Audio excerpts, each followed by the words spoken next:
The Cavaliers are in another January rut, a familiar scenario during LeBron James' second stint in Cleveland.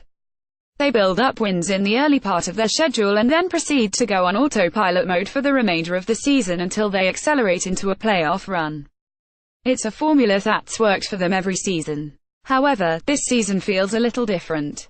Maybe it's the lack of statement wins or the fact that they have the second to last ranked defense in the league, but Cleveland doesn't look like it can just flip a switch like it has in previous seasons. According to multiple outlets, some players on the roster are beginning to feel that way as well. Several prominent players, speaking on condition of anonymity to ESPN, Cleveland.com and The Athletic, expressed doubt that the problems an aging roster, defensively challenged personnel and a glut of redundant role players could simply be worked out through patience and a chance to coalesce when fully healthy. The report comes shortly after the Cavaliers' fourth straight loss, a 10-point defeat to the defending champion Warriors on Martin Luther King Jr. Day. All of Cleveland's losses during its skid have come against potential playoff teams. Extend it further and the situation looks even worse than before. After stringing together 5 consecutive wins in mid-December, the Cavs have won just 3 of the last 9 games, with Cleveland struggling so much, and the Feb. 8 trade deadline looming. The question on everybody's mind keeps popping up. Will the Cavs trade their coveted Brooklyn Nets draft pick they acquired in the Kyrie Irving trade?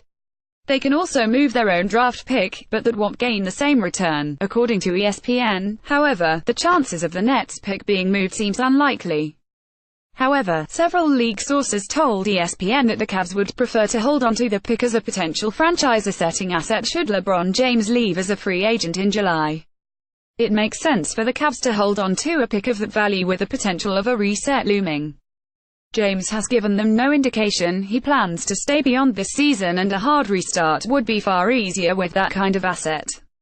On the other hand, the potential of what a draft pick can bring is often more valuable than the player that ends up being selected in the draft. Cleveland is in an awkward position right now. It needs to make moves to convince James to stay past this season and compete for an NBA title, but is it willing to risk the long-term future to do so?